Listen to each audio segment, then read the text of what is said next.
Fisherman's Post. More fish, more often.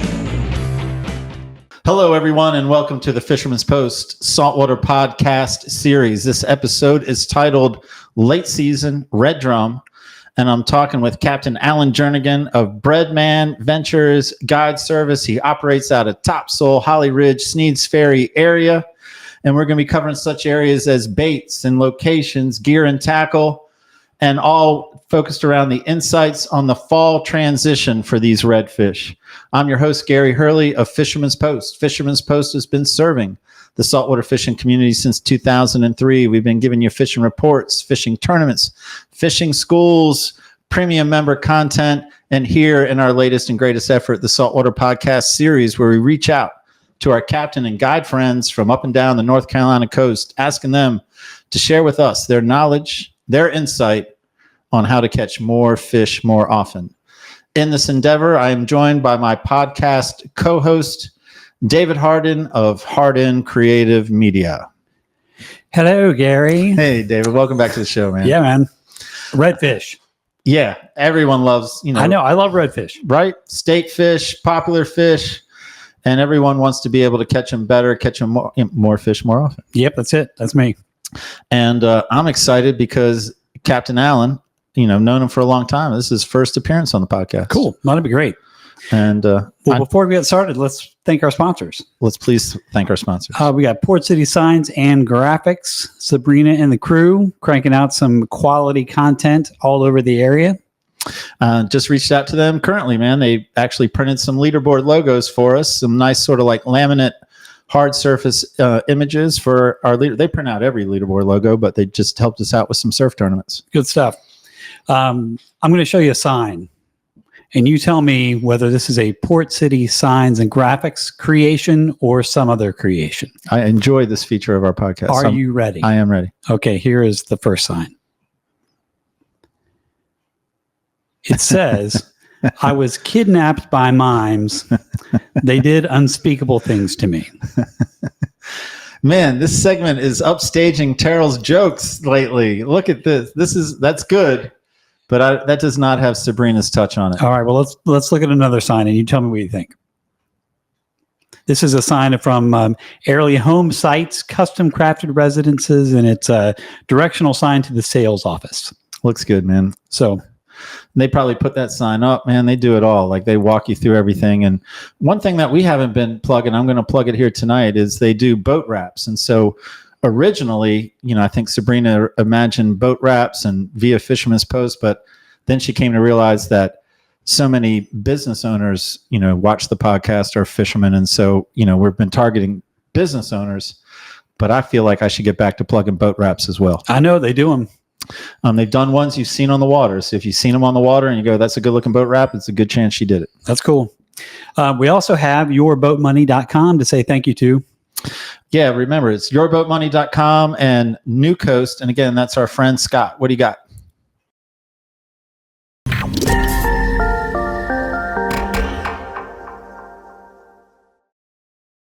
Special effects. He does. Their logo. He self-describes as, I think he does some photography on the side. He does some, I think, live streaming for the church on the side. And again, what I've been telling people and what brought us together, my relationship with Scott is, the fishing schools, and he loves providing information. And so that is what was valuable to me, not someone that's going to try to sell you hard, but someone that wants to educate you. And in that education, earn your business as far as marine finance goes. And that would be how I plug Scott. But I do have another true false. Oh, okay. True false. For you, provided by Scott. Are you ready? And this is a financial marine related question, correct? Correct. Okay. True false. New Coast, again, that's Scott's company. New Coast will finance boats up to 25 years old. I'm going to say true. Well, I got you on that one. Oh, it's up to 20 years old. It's up to 20 years old. And he did want me to add with restrictions. So it's not a guarantee. Okay. But yeah, man, you're buying. That's still good. A lot of people are buying used boats. COVID saw a lot of boats go out, and now people are buying used boats for sale. But he'll buy a boat. He'll help you buy a boat, finance a boat up to 20 years old. That's with cool. Restrictions. That's a great setup. All right. What else we got? Who else got a great setup is Marine Warehouse Center. Love those guys. Terrell and the crew. Terrell, Emmett, Joel, all of them, man. They're great. I like to say they're on Market Street in Wilmington, as well as Charleston, right outside Charleston. Great operation. Great. Let's take a look.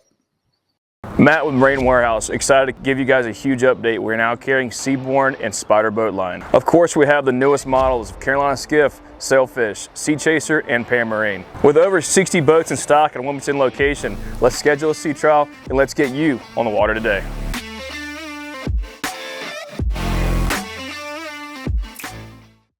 You know, every time I see this, I'm like, we have a podcast, but their graphics look more professional than us. They did a good job with it. Like they're almost like slumming with us a little bit that they look so polished. Yeah, it's okay. Sales, service, and parts, man. They'll sell you a boat. They'll service your boat. You know, they'll sell you parts if you want to work on your own boat. Plus, they got a marine store. You know, even if you're not working on your boat, they got a marine store there. And like I say, man, they take care of the Fisherman's Post boat. They have kept that. It's an older boat, man, but they keep it running like new. And man, I can't thank them enough for the security they give me on the water, man. They keep me going year after year. Yeah, same for me. And so I do have, as you were expecting, a Terrell joke. Okay. And this one was a little bit longer, just a little bit longer. Okay, all right. That's actually, it's not. I don't even know why I'm saying that. I will pay attention. But what he told me, and again, he did good the other one, but this one I don't know. You'll be the judge. Okay. He told me that. Well, the question is, after an unsuccessful harvest, why did the farmer decide to try a career in music? After an unsuccessful harvest. An unsuccessful harvest. Why did the farmer decide to try a career in music? I do not know. Because he had a ton of sick beats. Oh, you got a good laugh. That was a good one. Right? Yeah, that was a good one. Yeah, I like that one. Man, Terrell you would good. think he would run out and you would think the jokes would get worse. Unlimited. But somehow Terrell is on a roll lately. Sick beats. Sick beats. Yeah, that's good. A ton of them. That's a good one. All right. Let's wrap that feature up. And those are our sponsors. If you'd like to sponsor the podcast, just contact the Fisherman's Post office and we will hook you up. Yeah, man, we'd love to have you join. We'd love to have you support our efforts. And this is when the point in the show when I remind you that, hey, if you're a fan of the podcast, if you want to support the podcast, we now have podcast benefits available. You know, we call it our premium content membership, and you can get early release access, so you can access all our podcasts 1 week before the public release. We also offer a bonus podcast content feature that you can only access with the premium content membership, and that's like a 12 to 20 minute conversation with the captain that isn't part of the public podcast. And in that same membership, we also package in weekly audio and video fishing reports, man. So that's a whole lot for your money, and it's the newest element of Fisherman's Post, and one I'm pretty proud of. Yeah, it's a good deal. All right. With that being said, Dave, we're getting time to introduce Alan. But before I do, I am obligated to remind you of your duty following my conversation with Alan. And I think you know what that duty is. The best takeaway. I prefer to call it David's best takeaway. David's best. I Okay. prefer to use the proper nomenclature Okay, for very it. good. Okay. Right. I'll be ready. All right. So now it is my pleasure to present Captain Alan Jernigan of Breadman Ventures Guide Service, again, working out of the Topsail, Holly Ridge, Sneads Ferry area. Alan, man, I'm very excited to talk to you about Red Drum. Again, late season Red Drum. Welcome to the show. Thank you. How you guys doing tonight? Man, we're doing good. Yeah, great. We're doing real good. And again, I've known you for a while, and I'm excited to have you as a guest and, and listen to what you have to say about a Red Drum. I've caught Red Drum with him a couple times, David. I didn't tell you that before the show. Oh, I like that. But, and I say this as fond as I am of you, Alan, no one gets on the podcast without answering two questions. You tell me you're ready, I give you question number one. I am ready, I think. All right, Alan, why should my podcast audience listen to anything you have to say about a Red Drum? I live, eat, and breathe Red Drum. Is that it? That's all I got? That's it. Simple one. Damn it, I'm gonna take it. That was the best answer. Isn't it? It was. That was that's all you need. Man, That's all that was you need. confidence. All right, Alan, you got me. What am I going to do but give you question number two? And that was such a strong answer. I actually am now disappointed in the question number two I came up with them. I should have worked harder. All right, Alan, here's your question number two. You watch any NHL? No, I do not. All right, then you have very little chance of this. In the NHL, there's a player called Artemi Panarin, and he is known as the Breadman. Can you name any of the NHL teams he's played for? Just take a guess. Carolina Hurricanes. That's a great guess, but no, the Rangers, That's the only one I know. the Rangers, the Blackhawks, and I think the Blue Jackets. But yeah, man, I did some search and I found, wow, look at this Breadman. And by the way, when you search Breadman on the internet, you don't come up. Artemi comes up. I have to get my attorney to send him a letter. All right, let's talk about what you live, eat, and breathe, and that is Red Drum. But we're talking about, as we did with the show setup, late season Red Drum. And I think you recognize that those Red Drum are in a transition period. And so I'll let you start where you want to start. I mean, in our notes, we had baits, but maybe you want to set the stage for, I don't know. I'll just get out of the way and let you start talking Red Drum. All right. The fall of the year, what we're entering right now, no two falls are the same. We have tropical storm systems, rain influx.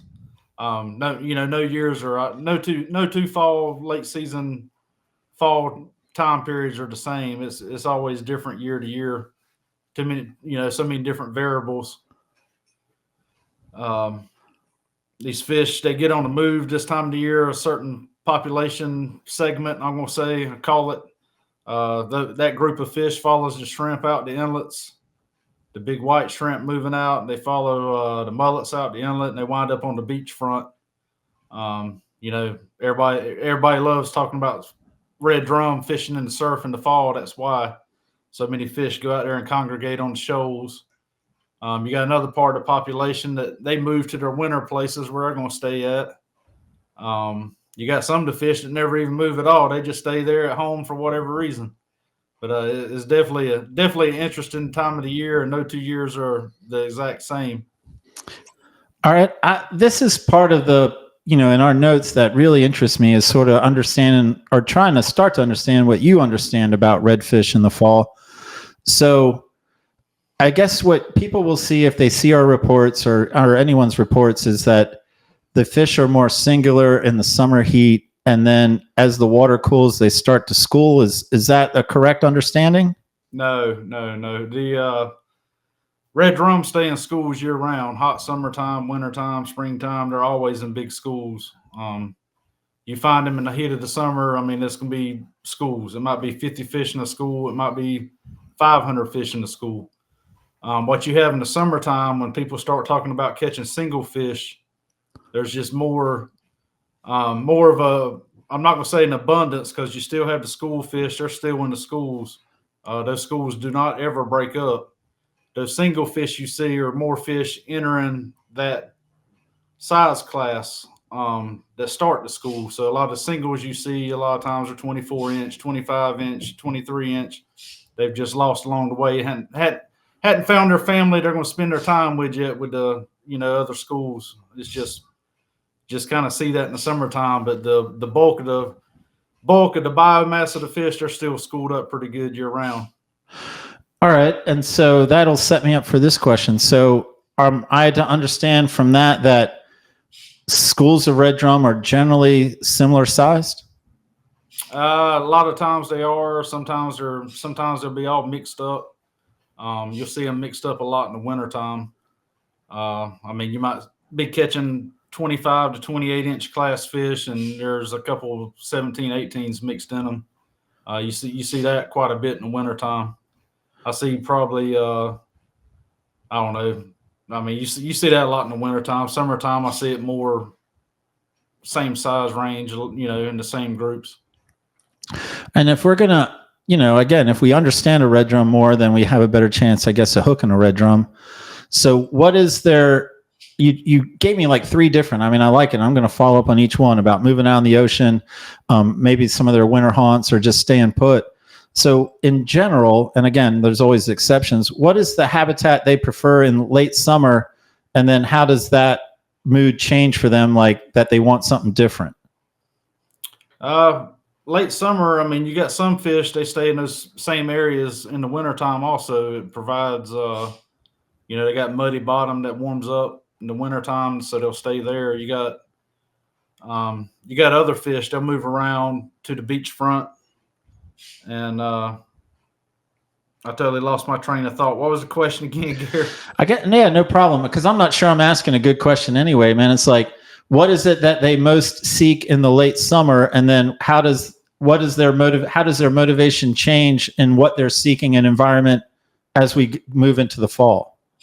Got you. I mean, the fall of the year, early winter, especially as it starts getting cold, they start seeking areas that's a little bit warmer.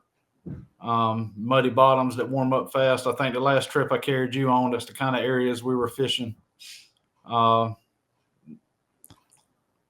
Then you got once we get out of fall and it starts getting colder, the water temperature starts dropping. You'll start seeing the fish flip flop. You'll have fish coming in from the inlet, fish going back out the inlet. That's when all that inlet bite and beachfront bite will get real exciting too. Yeah, I was wondering about, and again, I might be asking you to hypothesize. I try not to ask captains to guess, but I mean, there's always a certain amount of guessing, I guess. I mean, those fish that move, you're one of the three options you gave is they move out into the surf. Are they going to hang out in the surf and then move back in? Or are they going to hang out in the surf, stay out there? Or are they going to move on from our surf to some other inlet? I mean, any idea? I mean, again, I might be just asking you to guess. Yeah, all of the above. Mm-hmm. Some of the tagging data that they have shows how far some of these fish will move. You got some fish that just like, let's say, Rich's Inlet out there on the beachfront. Those fish might hang out there all winter long and just kind of move back and forth. You'll have groups of them. You might have a school out there on the ocean front that's 1,000 fish, and you might have a group of 200 of that 1,000 fish for whatever reason decide they're going to come stay inshore for a couple weeks. Then that same group might go back out to the beachfront. Then you might have another group of 200 out at school decide they're going to come inshore for a little while. A lot of that I know has to do with the temperature, the water temperature. But other than that, I don't know, because I mean nothing's changed as far as bait. The bait that's available and that kind of thing. Okay. Well, this podcast will air, late October, maybe even early November. And so that's more the time frame or the seasonal we're talking about. Yeah, so transitioning right now to those areas. So I guess we're going to now talk about trying to hook one, so, the first sort of talking point you gave me was baits. So, baits being bait or lures, I'm sure. So, here we are in late October. If I'm on your boat in late October, what do you like? What do you arm yourself with, man? What do you like for that time period? Late October, we're throwing topwater plugs. I favor mirror lure, sheep pups, top pups, top dog juniors, top dogs, she dogs. We're throwing gold spoon still, gold and copper. That's probably my favorite color spoon. And we're throwing a lot of plastics, especially if we got days in late October when it gets cold. As we start getting more and more cold fronts move through, we'll be throwing a lot of weedless plastics with Procure bait scents on them. Hoping to see the fish, when we're looking for them. But when you can't see them or we're looking for them, we're going to be blind casting the whole time with these three baits until we get a hit or we see some movement or see some mud kick up, that kind of thing. All right, I'm gonna do what I do, and I'm gonna swing back and follow through because I know my crowd likes specifics. So, I guess maybe give me your singular favorite topwater throw. But again, I know topwaters are different, so there might be different applications. So maybe I say, give me your top two topwaters that you like to throw. Mirror lure sheep up, and then give me the why. I guess everyone's curious about the why. The why I like that sheep pup's got a louder pop to it. It's a louder rattle. It's got it sits up on the water a whole lot higher than a lot of other topwater plugs. That's a top dog junior. And it's two different sounds, but The sheep up sits up higher on the water, a lot easier to work, especially when I got clients on the boat. It's a lot easier plug to work if maybe they're not as experienced as some of the other anglers I carry. It's a real easy plug to use, and it's very effective. And I change all these also out. I hadn't changed this one yet. It's a new one, but I change them all out with 4 times strong VMC hooks straight out the package. Hey man, on those first 2 topwaters, and they have the different sound. Like, do you have in your mind when one sound might produce better than another given the conditions, or is it just a matter of throwing something different to see what they key in on that day? They're going. You find them, they're going to eat both of them. If they're active, if they're active enough, they're going to eat topwater. They're going to eat both of them. But the sheep up, especially if you got a real windy day, choppy water, that's when the sheep up is going to shine. The sheep up or the she dog, either one. That's when those are really going to shine because they're so much louder and so much more buoyant. They're a whole lot easier to keep up on top of the wind chop. Okay. And, just the louder rattle, they're going to hear it. It's a higher frequency. Okay. And then I'm going to admit that I'm guilty of, like, I was thinking of my question when you were these questions when you were reeling off some topwater names, some mirror names, and so I didn't focus on everything you said. Do you throw any subsurface mirror lures for red drum, or were all the names you dropped were topwaters? They're all topwater plugs. If I'm throwing subsurface mirror lures, we're mainly fishing for speckled trout when I'm using those. Okay. And then, so let's have a similar conversation, I guess, about the soft plastics, man. Like, what specifically soft plastic company do you like? And it looked like you had a paddle tail there. And then people are always curious about, your opinion or opinions on color.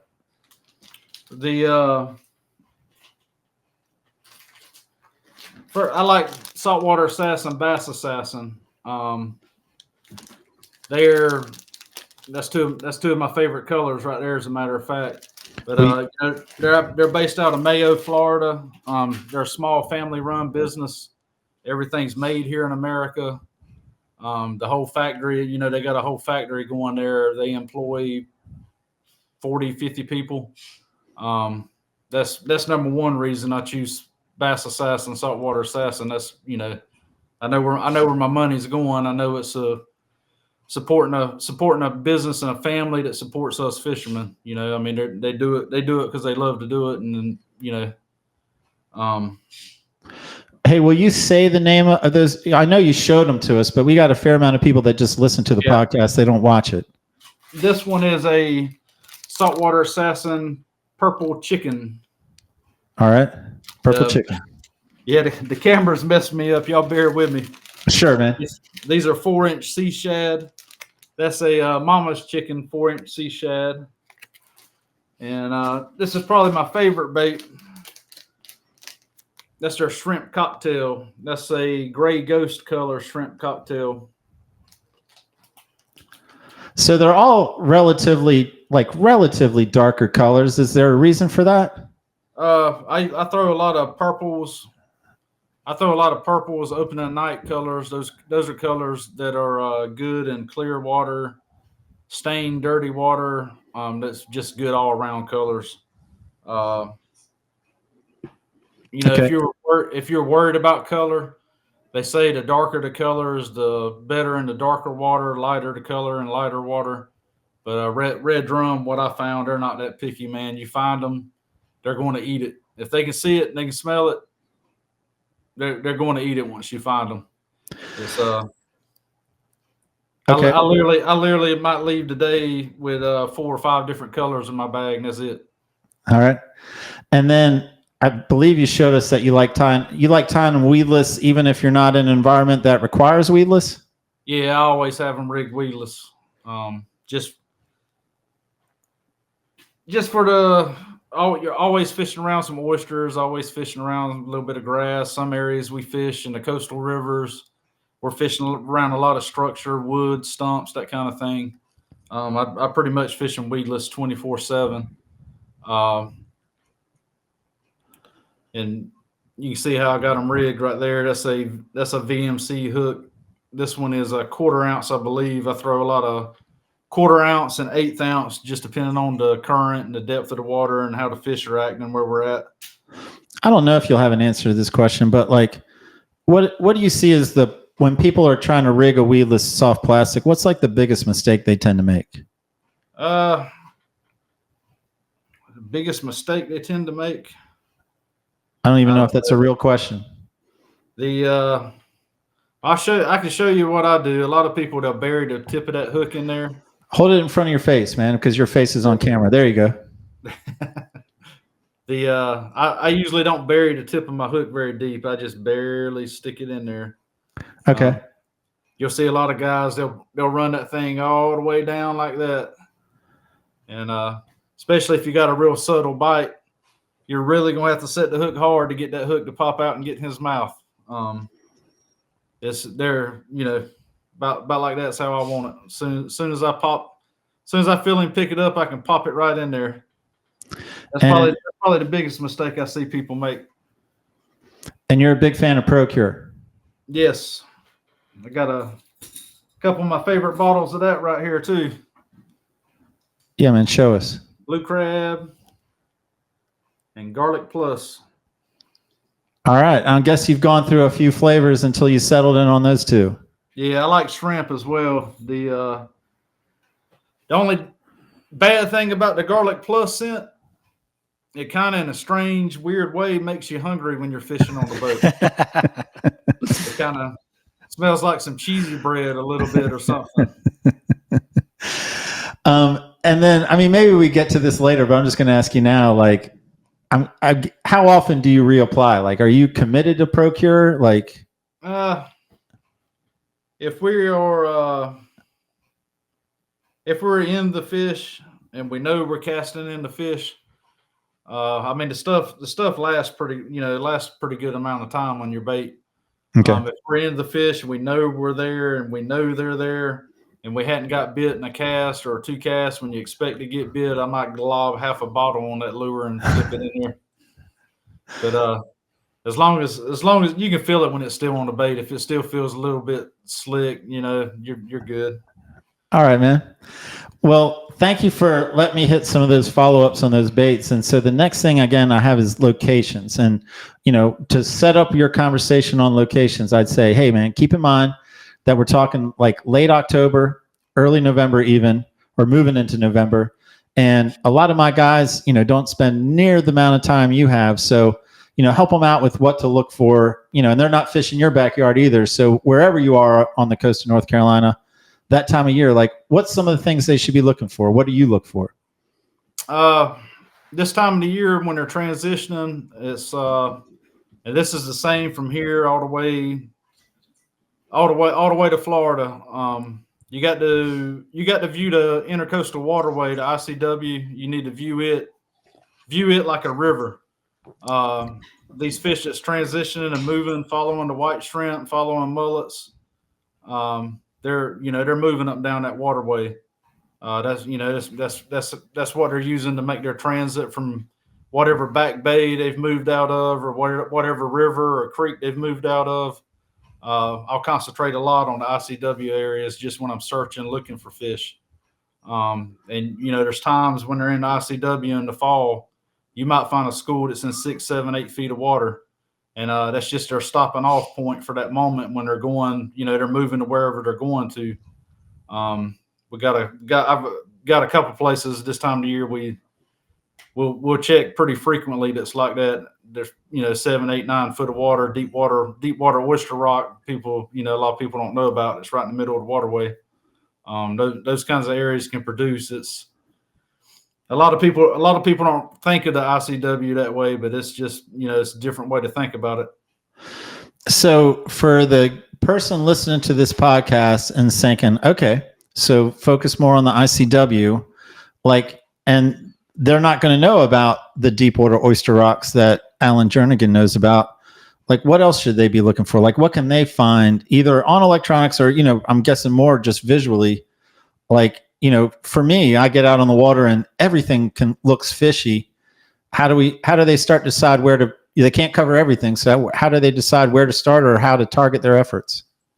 Well, if we're looking for shallow water fish, we're looking for the actual fish. If we're on the ICW and some water that's deeper water like we're discussing, I mean, there's times I'll do it myself. I use a side scan on some docks and just see if I can pick up any fish on side scan that that may have stopped at these group of docks to hang out for a little while or what have you. It's just a lot of trial and error and a lot of casting and fishing. Once you find those areas, they'll stop off in when they're moving and transitioning. Every year is not the exact same, but you'll find them in those areas again at some point. At a future time. So if you didn't have the side scan and you were on my boat and I don't have a side scan and we pulled up to a dock in the ICW and I was like, all right, Alan, we're going to try this dock, but we're going to do it your style. How do you cover a dock? Like, how do you approach a dock and, or for the first time? Because again, I'm sure you know your docks, but I'm trying to get into the mind of someone watching this. If I was looking for a dock this time of the year that I would think would hold fish, I'd be looking for a broke down dock that looks like it hadn't been used in a little while. For one, that'd be the first type of place I'd be looking for. If it's got shallow water close to it, at the end of the dock closest to the bulkhead seawall, if it's got shallow water up there, that's a plus where they can move up that shallow water. Washouts on docks, if you got docks around little creeks, little dump outs, ditches coming out, that's always a plus. Now sometimes they'll pick a random dock, no rhyme and reason. I've seen that before too. They'll pick a dock that a guy runs the offshore charters, runs his boat every day off that dock, and for some reason the fish that's the one they chose. Okay. So, man, this is all good. And I'm going to follow up with this. So, like, we're on this dock that does have some shallow water up against the seawall or against the grass. And then we pull up to it. Is your first cast going to be towards the end of the dock and then work shallow? Or are you going to start shallow and work deep? And I'm going to give you another question as you're answering this. Am I going to have like the tide? Am I going to be casting with the tide and pulling the lure back against the tide? Or am I going to be pulling the tide back to me with the tide? How am I going to position on that dock? I'm going to position with the current in my face. I always try to keep the current in my face where I can keep the trolling motor, keep us locked in. Number one, just for a safety issue, there's so much traffic in some of these areas on the ICW with yacht traffic and that kind of thing. It's a little easier to control the boat when one comes at you. So I'm going to position myself into the current, and I'm going to flip underneath that dock. Every gap of the dock, if I can get under the end of the dock and get a good long cast under that, I'm going to approach it that way. Make 2 or 3 casts, and you'll know if they're holding there pretty quick. Okay, that was exactly what I was looking for. All right, now I'm going to force you to come out of the ICW and say, all right, in November you're probably not just fishing the ICW. What about some of these bays? What about some of these shallower flats? Like, do you like those, or man, keep it in the ICW? No, we're going to be fishing the bays and the flats, all of that as well. Those are the places to fish. You find fish in those areas in October, November, they're going to probably stay there all winter long. We'll be looking at all those areas too. A lot of that'll be more in the sight fishing. But we're looking at all of the above. And if we're going to pull, again, in my scenario with the guy that just doesn't get on the water, we pull into this open water area, and we just had a thing with our. That's okay. Keep going. We're good. All right, I'm going to pause, Alan, and then ask my question again. Okay. All right. Okay, and with these guys that again, you got to find them to catch them. So if they pull into a bay, and they're blind casting, should they just try to hit everything? I mean, are you bigger on points? Are you bigger in little cuts? Are you bigger on small creeks? And you might be all of the above. Again, I guess I'm just looking for some help for those guys to know where to start. If I pull up in a bay somewhere like that, I'm more of a I put the trolling motor down, and we may fish the entire bay. If I got two guys on the boat with me, I'll if we're looking for fish, I'll cast with them too. I'm on the bow. I'll cast with them too till we see them. I'll have one of the guys casting to the bank. I'll be casting ahead of the boat off the bank, and I might have the other guy right beside me on my right-hand side throwing out in the middle of the bay as far as he can. If we're in these shallow bays like that, I mean, they could be against the bank. They might be off the bank. Depends on how large of a group of fish it is.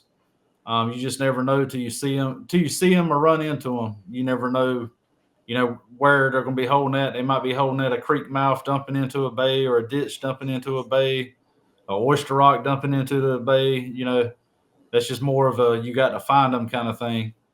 And it's just put the trolling motor and grind. That's what I tell everybody. All right. Is there an area I'm not thinking of? I mean, you've gone ICW, oyster rocks, or grass lines and docks, and now we're in like shallow flats of the bays. Is there any other just general habitat to cover before we move on to the next talking point? Yeah, I mean, the coastal rivers, you're always going to have fish in the coastal rivers. That's a lot of type of areas the juveniles are going to stay at until they're of size to move out to the spawning population. So, I mean, fall of the year, you may go in some creeks in the coastal river like the Noose River, New River, Cape Fear River. You're going to find all size classes are going to be present in there. You're going to have 14, 15-inch little rat reds up to 30-plus inch reds. They're going to be in there in the fall and all winter long. You find them late October, 1st of November, chances are those fish will be there the entire winter. All right. I'm going to try to ask this question, but I know it's another flawed question, so you're going to have to stick with me. So if I take Alan Jernigan and I pluck you out of North Carolina and I pluck you in a river system down the coast, and I know you travel and fish, so it'd be hard to find a river you haven't fished. But if I plucked you in a river you didn't know and I said, all right, find us some red drum, what are you looking for first? If I got dropped into an area I had never fished before, I'm looking at the points first off. That's the first places I'm going to hit is points, especially if there's any type of structure on those points, any type of oyster rocks, logs, stumps, wood. That's the first place I'm going to look. The second place I'm going to be looking is any of the creeks in that area where they dump out at, and see if maybe these were, fish are staging up on falling tide. It just depends. I'm going to be looking at all of it. If it was a high tide, I'd be looking on the edges of the grass and, seeing what I've seen in the grass. Okay. Next I have gear and tackle. And, we've already talked about, baits, but I guess tell me how else you like to arm yourself when you're heading out for a day of red fishing in late fall. Spoons, plastics, Topwaters. I'm using 7-foot medium rods, medium light rods. I use a lot of custom Stillwater rods built by Jason Dale. I got some 13 rods and stuff you see behind me too for clients to use. Usually got 2500 series reels, 3000 series reels on those. We're using throwing artificials. We're using 12-pound fins, wind tammer braid. I'm running a 20-pound Suffolk fluorocarbon leader. Using a Albright knot to connect that leader to the braid. Using a improved clinch knot to tie the baits on. That's probably one of the first knots anybody ever learned when they started fishing as a child. It worked then. It still works now. It's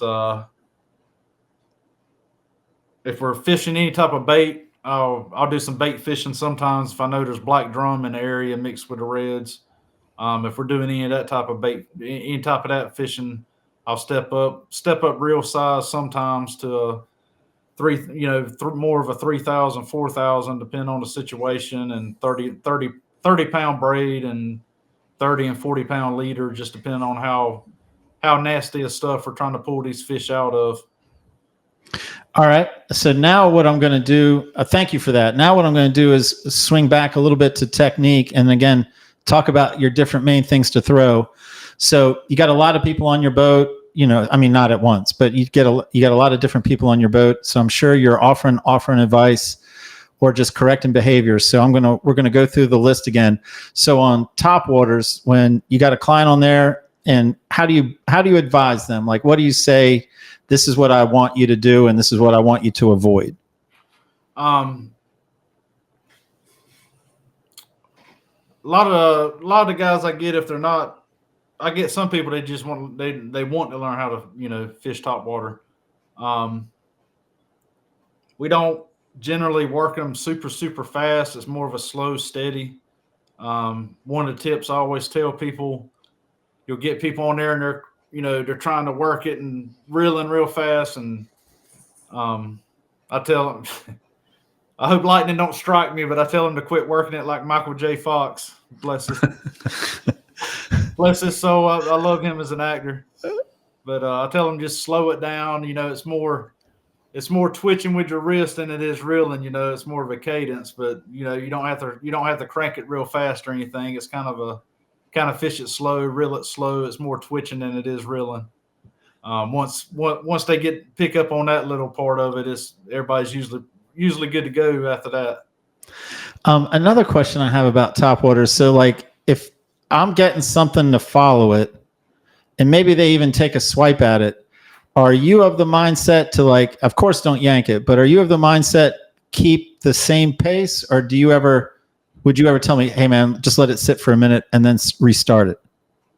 I'll either keep the same pace. If we've had them do that a couple of times, I'll have clients just to stop the bait and then just barely twitch it, just once or twice like that. And then that'll usually get him to go ahead and commit to it. Then just a couple little small twitches. All right. So now again with that soft plastic, weedless paddle tail, and I probably did it when I got on the boat for you, saying, all right, man, what's the action you most like, you have the most confidence in, or how do I work this bait the way you want me to work it? The paddle tails and the plastics, most time we're hopping them across the bottom more so than anything else. Just giving a little hop, just hopping across the bottom. Let it sit for half a second, hop. We generally don't work the plastics, real fast or anything. You'll see it too sometimes. That way to kick up a little bit of dust also when you're hopping it real slow. I like that a lot. I think they do too. All right. But yeah, we don't work the plastics real fast. When is it that you start telling clients, man, it's cold, so you got to really work it slow? Like, is that in November, or is it that's more a December sort of guide? Yeah, I'd say that's more late December, January. But then again, every year is different. We'll have cold fronts move through in October, 1st of November, and those fish get sluggish for a day or two at times. And you have to work it slow. You have to really slow it down then. But if you're throwing in them and they're there, you usually can get one to pick it up. I'm going to circle back because there's a topwater question I didn't ask, and it is, here in November, or late October, but really November. Are you confident on a topwater all day long as opposed to early morning, late afternoon? No, red drum eat a topwater plug all day long. If they're hitting topwater, they will hit a topwater all day long. Once the water temperatures start getting below, I'm going to say 65 degrees, 64 degrees, we'll cut back on the topwater plugs for drum more so than, let's say, when the water temperature is 70 degrees or 72 degrees. We'll change over more then to plastics and spoons, and a little bit of pop and cork action too, depending on where I'm at. Okay, so then I'm going to go. We did the topwater, we did the plastics. So, I'm guessing it's pretty straightforward, but I got to cover everything. You put a gold spoon in my hand, or you put a gold spoon in a client's hand, and they say, tell me what you want me to do. The answer is? There's no wrong way or right way, really. I'll tell people to straight reel it, not real fast, not real slow, just kind of steady. You can stop and let it flutter for just like a split second, stop, flutter, go right back to cranking it, stop, flutter, go right back to cranking it. But there's really no right way or wrong way for the spoon. The most common mistake I see people make is cranking the spoon too fast. They go to cranking it too fast, and the spoon, the pressure from the water on that thing it's on the surface and not wobbling like it's supposed to do. The gold spoons, copper spoons, they're designed to wobble more so than spin. You want them, make sure you're reeling them slow enough that you're getting the wobble out of them like they're designed to do. All right. And then since you mentioned popping corks, I'm going to ask you to tell me about, all right, if there's a pop and cork rig on your boat, what is that pop and cork rig? What's the pop? What's the soft plastic? And then again, what's the action there? I like Four Horsemen popping corks out of Louisiana. Same thing. Aaron, he's here. He's making them here in America. Four Horsemen, I used a round. I don't have one sitting right here beside me. It's the round oval cork. They're probably the most durable cork out there. You can use them. The wire don't bend or anything. I like a lot of the same plastics we just discussed. The shrimp cocktail. Okay. Little curly tails, open and night curly tails, green curly tails. If we're fishing or popping cork, if we're throwing popping cork, we're looking some drum and some deeper water.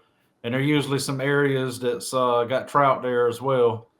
I'll have a leader, let's say 30 inches, 32-inch leader on that popping cork. I'll have an 1/8 ounce head on there with my plastic. And we're going pop, pop, loud, and then waiting 3 or 4 seconds. Pop, pop. Wait 3 or 4 seconds. Let's see what happens. I'll put some Procure on there also. But these are usually deeper areas that's got red drum and some trout in it. And that's when I'll change over to a popping cork. All right, man. I've been peppering you with questions, and I think I'm out of questions. I mean, I think we covered everything, at least in our pre-show notes. But I often just like to end with, is there anything else you want to share, man? Anything I didn't set you up with a question or anything that comes to mind, to add to your podcast? I mean, we've covered a lot of ground, so we don't need anything else. I just don't want to say goodbye to you without giving you the floor. Gotcha.